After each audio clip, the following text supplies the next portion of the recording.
Volunteers are helping organize boxes to go to Poland to help Ukrainian refugees. I'm 22 News reporter Katrina Kincaid, and I'll tell you why these volunteers decided to help.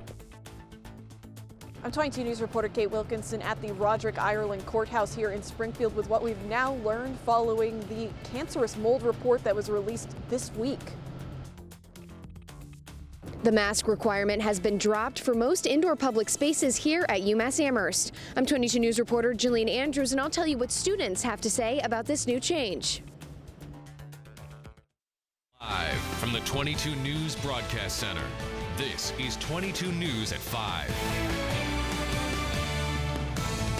This is a 22 News Storm Team weather alert. Good evening and welcome to 22 News at 5. I'm Ciara Speller. The 22 News Storm Team has issued a weather alert tonight as snow throughout the Pioneer Valley is making for a slippery evening commute. So let's begin with meteorologist Brian Lapis. And Brian, what's it looking like on the roads right now? Well, let's look together, shall we? There's a live look from Springfield, the 22 News Storm Team weather tracker live out on the street. And as expected, we're seeing that now that temperatures are at or below freezing, the snow is starting to accumulate on road surfaces, especially road surfaces, of course, that are not treated. So be ready for this as you head out and about for evening errands, or if you're getting ready to head home from work this afternoon, this evening. There's going to be a little glaze, or at least a little coating on many roads that are not frequently treated. So just keep that in mind. And we expect that we've got at least a couple more hours of snow here to go. Here's our 22 News Storm Team ESP Live Doppler radar. Snowing now steadily up and down the valley, as it has been for much of the day. Wider view shows the back edge of the snow west of I-81 here in central New York. So again, a few more hours of this snow before it starts to taper off. And again, as it gets darker, the snow is going to have a better chance of accumulating on paved surfaces and even on treated surfaces. So be ready for it. And as we expected as well, temperatures are at or below freezing right now everywhere in the valley. 32 in Springfield, 30 Deerfield and Westfield, 31 in Orange and Northampton, and we're in the low 30s right now in the Berkshires. So here's how our 22 News Storm Team nightcast goes. Snow continues through 7 o'clock. We expect the snow to taper off between 7 and 10, and then we dry out and cool down overnight. Temperatures close to 30 through the evening hours. Much warmer day here tomorrow. We'll show you with the 22 News Storm Team 7-day forecast.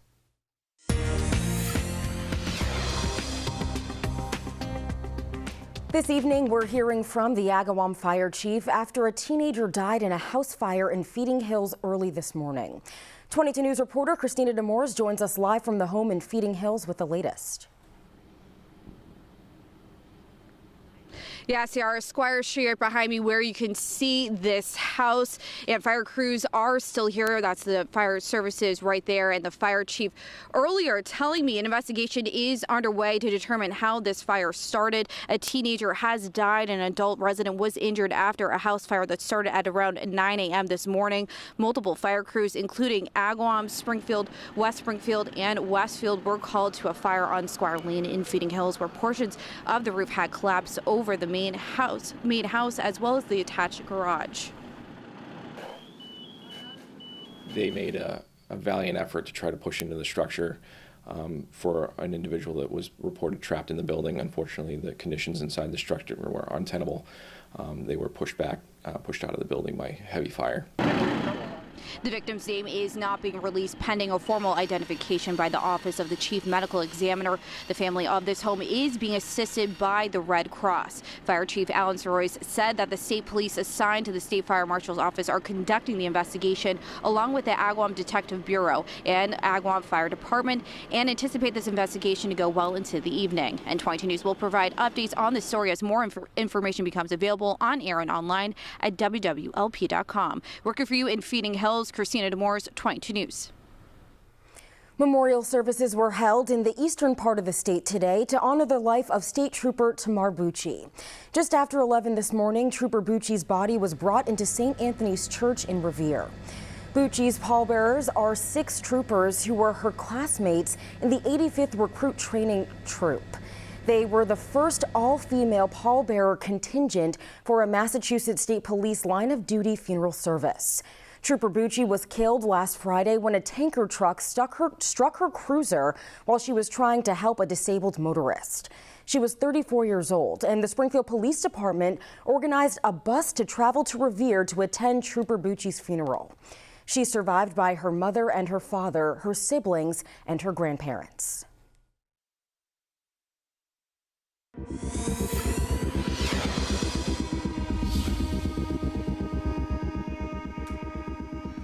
A children's hospital in the Ukrainian city of Mariupol was destroyed by Russian airstrikes this morning.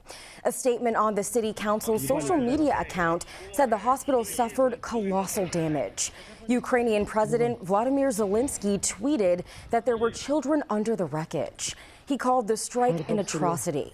The deputy head of Zelensky's office said authorities are trying to establish the number of people who may have been killed or wounded. And local volunteers gathered at Bob the Bike Man's shop today to help sort donations that will be sent to Poland to help Ukrainians fleeing the war. 22 News reporter Katrina Kincaid spoke with volunteers there. Today, Bob the Bike Man's garage turned into a humanitarian aid sorting facility. And there's a need, and we need to get all this stuff over to where it needs to go, to Ukraine, Poland, wherever it needs to go. They need our help. We met the family that inspired this project today. They say when they initially linked up with Bob, they didn't expect such a huge response from the community. Since we last went to the shop on Monday, donations have poured in. One donation they received is mittens, 187 pairs of handmade mittens just from one woman who during the pandemic made all of these, had nowhere to donate them to, and decided this is a great cause. Today, volunteers from Ludlow are organizing the supplies and packing them in boxes, all labeled carefully to reduce any confusion abroad. Their biggest need is for medical supplies donations. Trying to help out Ukraine and Poland and the refugees that are being forced out of their country, and I just feel horrible that they're leaving with nothing except the clothes on their back. Full Gospel Church in Westfield, a heavily Ukrainian and Russian church, is taking the donation boxes and sending them to Poland for Ukrainian refugees. Bob told us he's grateful for the monetary donations people have offered, but to please direct them to the church so they can pay for shipping. They say they'll keep sending shipments as long as there's supplies. Working for you in Springfield, Katrina Kincaid, 22 News. And the crisis in Ukraine continues to disrupt the global financial markets, including here in the United States. So joining us tonight is Mark Teed, the Senior Vice President of Investments at Raymond James Financial. Mark, thanks so much for being here with us tonight. My pleasure, Sierra. Thank you. So I want to say that it's been a wild few days for the stock market. That would be an understatement, right? But lots of ups and downs this week. And today, the Dow rose more than 600 points. So can you explain all this volatility, what it means for people's investments? Yes, I think of volatility, what it does for the average person is it makes you question why you're even investing. You start to doubt yourself and think you must be doing something wrong. I tend to think of volatility for myself as the price you have to pay for having 3 years of an up market. You have to be in the market, and you have to let buyers and sellers get in and out of the market, and that creates the choppiness that we're going through right now. And volatility is usually perceived as negative. But today was a volatile day on the upside, which was very pleasant. And oil prices are down almost $16 a barrel since yesterday. What's the reason for that sudden drop? Well, you know, the whole oil dilemma is a math problem. We need about 100 million barrels a day that are refined and distributed. When Russia produces about 10% of that, or 10 million barrels a day, if we take them offline, we now have 90 million barrels, but we need 100. So we have to find another 10 million. So what tells me today that the big price, the world found the extra 10 million barrels, either from other sources, more production here in America. They found it, and that actually will bring the price down very dramatically. All right, Mark Teed, thanks for joining us. Nice to see you in the studio there, and we'll hear from you again on 22 News at 5:30 and 6. Thanks, Sierra.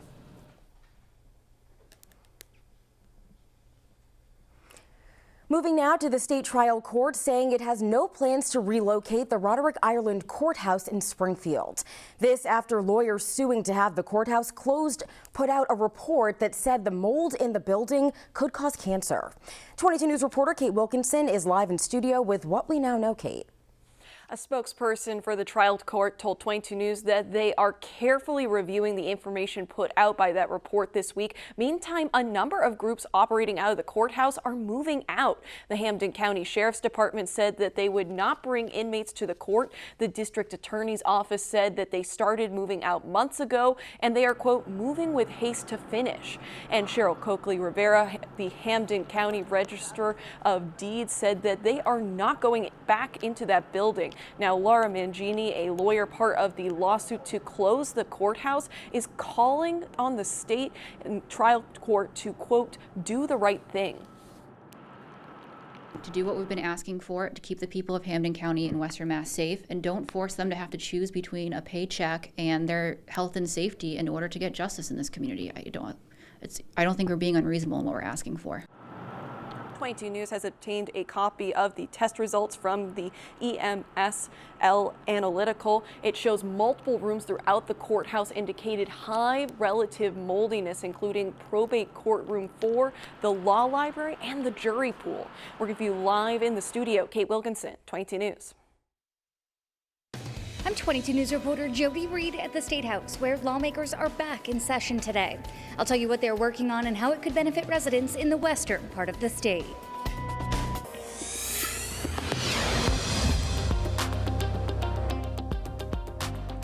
Back here now, today marked the end of mask at the University of Massachusetts, the school lifting the mandate for most indoor places. 22 News reporter Jillian Andrews is live from our Hampshire County Bureau after speaking with students about that change. Ciara, the mandate was officially lifted this morning at 7. The students I spoke with said they're excited to actually see the faces of the people they go to class with every day. I feel very good because it's the first time this has happened in a year and a half here. Masks are no longer required in most indoor spaces at the University of Massachusetts. The school basing its decision on guidance from the CDC, the Massachusetts Department of Public Health, and a drop in case numbers. And I get to see people's face and get to know people, so I'm excited about it. For students who began college during the pandemic, masks were just another part of the routine.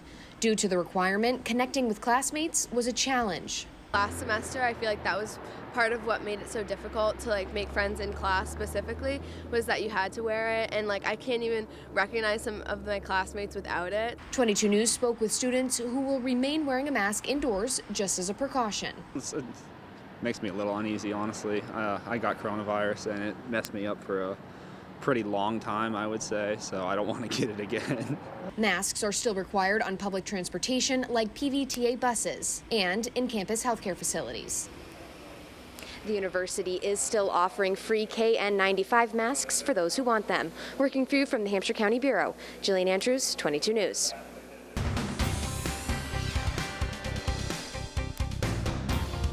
House lawmakers began their debate on a supplemental budget today. And 22 News reporter Jody Reed was at the State House for the debate and has all the details.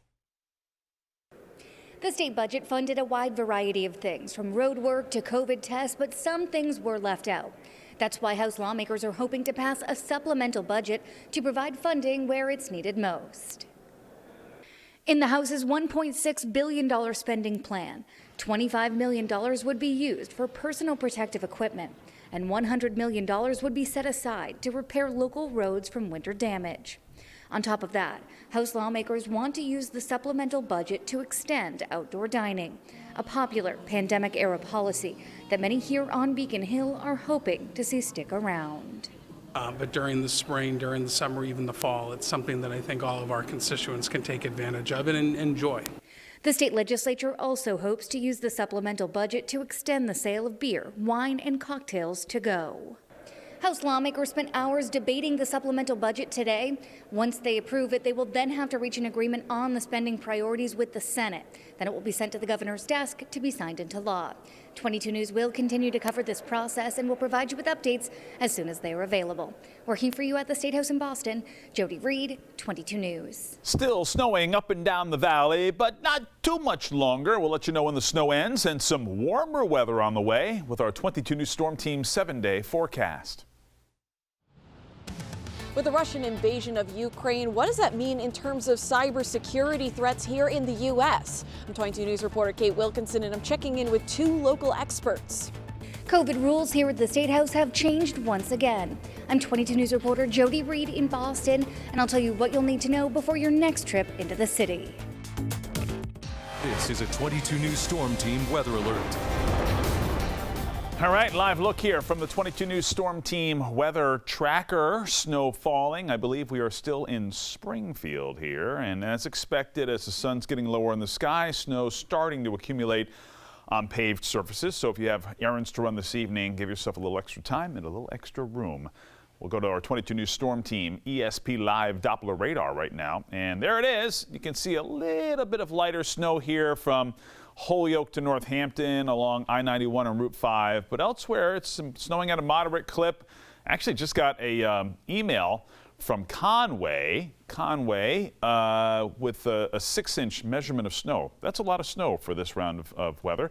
But generally, we're looking at 2 to 3 inches of snow based on the reports that we've gotten into the newsroom over the last couple of hours. And that kind of lines up with our predictions. And you can see here that on the clouds and radar, the back edge of the snow is still west of central New York. So it's going to be a few more hours. We expect that this will wind down between 7 and 10 o'clock this evening. So there you go. 22 News Storm Team Skycast shows at 7 o'clock the back edge of the snow moving into the Berkshires. This may be a little optimistic based on what we're seeing on radar right now, but I do expect that by 10 o'clock all of the snow will be done, and you can see even a little bit of clearing here overnight. Temperatures will be in the 20s. You want to give yourself a few extra minutes tomorrow morning just to deal with any icy surfaces. And we've got a nice day on the way tomorrow. Sunshine at 9 a.m., noontime bright. A few clouds start to work their way in during the afternoon hours tomorrow with a light breeze out of the west. High temperatures tomorrow will be around 50 degrees, 48 to 52 for the high temp. And then some clouds here tomorrow night. I'm calling it scattered clouds to variable clouds. Notice a few clouds here at 10 p.m. And then we clear out to start the day on Friday. 7 o'clock Friday morning, sunshine. Then by noon, a few clouds developing, and the clouds are around for the end of the day. But another mild one with temperatures up near 50 degrees here on Friday. Here's our 22 News Storm Team forecast for tonight. Evening snow, overnight lows of 18 to 24. Again, the snow ends we expect by 10 p.m. And then we have a nice dry and milder day here tomorrow. There'll be a lot of melting happening tomorrow. 52 Westfield and Springfield, 51 in Palmer, 52 in Northampton, 51 in Amherst and Franklin County, 50 degrees in Greenfield, 49 South Deerfield, and in the Berkshires. Temperatures will be in the mid to upper 40s. Here's our 22 News Storm Team 7-day forecast. 50 tomorrow, 50 on Friday, and then a storm comes up the coast on Saturday, and it looks like it starts as some rain and then ends potentially as some snow and sleet. We'll have to keep an eye on this situation here for Saturday with rapidly changing conditions in the afternoon and early evening. 47 for the high temp on Saturday. And don't forget, we spring forward Saturday night into Sunday morning, go back to Eastern Daylight Time, 37, sun cloud mix on Sunday. And the first half of the week is relatively quiet. 51 on Monday, 54 with the chance for a few showers on Tuesday, and a sun cloud mix in 50 on Wednesday. We'll continue to track the snow on 22 News at 5:30. You can track with us on your mobile device with the 22 News app. And if you'd like to receive newsletters from WWLP.com, go to our website, click on About Us, then email newsletters, where you can sign up for the specific newsletters of interest to you.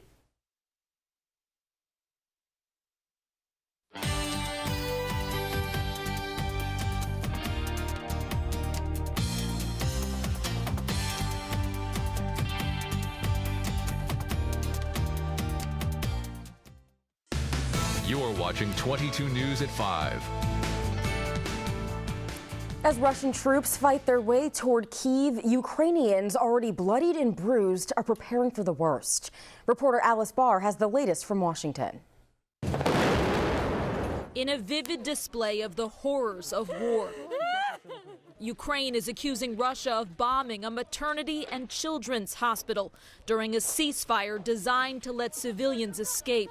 President Volodymyr Zelensky calling it an atrocity. It comes as Vice President Kamala Harris travels to Poland for a trip meant to show unity with allies, but complicated by a public disagreement over arming Ukraine with fighter jets. Poland wants to donate the jets, but have the U.S. deliver them in a plan U.S. officials called untenable. Departing from a U.S. NATO base in Germany to fly into airspace contested with Russia over Ukraine raises some serious concerns for the entire NATO alliance. The U.S. and allies promising to keep sending weapons to Ukraine. They need things like Stingers, Javelins, the air defense, anti-tank. Those types of weapons are what would be most useful in this moment. Secretary of State Antony Blinken stressing he's convinced Russian President Vladimir Putin will fail, noting his increasing isolation as Western leaders step up sanctions and many of the world's biggest companies pull out of Russia. What we're looking at is whether or not President Putin will decide to try to finally cut the losses that he's inflicted on himself. President Biden looking to cut the pain here at home as a U.S. ban on Russian oil sends soaring gas prices even higher. On Capitol Hill, close to $14 billion in defense and humanitarian aid for Ukraine working its way through Congress as part of a massive spending bill. In Washington, Alice Barr, NBC News. Opening statements began today in federal court for the trial of 4 men charged with plotting to kidnap Michigan Governor Gretchen Whitmer in 2020. 4 men are accused of taking critical steps over several months, including secret messaging, gun drills in the woods, and a night drive to northern Michigan to scout her second home and figure out how to blow up a bridge. Defense attorneys have denied the men were orchestrating any plot. We're seeing the price at the pump jolt, but what are we seeing when it comes to heating your home? I'm 22 News reporter Kate Wilkinson, and I'm speaking with a local energy expert about what you need to know. The state has announced the closing of multiple regional testing sites come the end of the month. I'm 22 News reporter Jillian Andrews, and I'll explain where you can still get a test once that happens. And the weekend, Saturday is looking damp and then potentially a bit of a sleet and snow toward the end of the day. Then we spring forward for Sunday, so a little extra daylight in the afternoon and evening and a dry day with temperatures in the mid-30s. In the meantime, we're tracking the snow that is falling on 22 News at 5:30.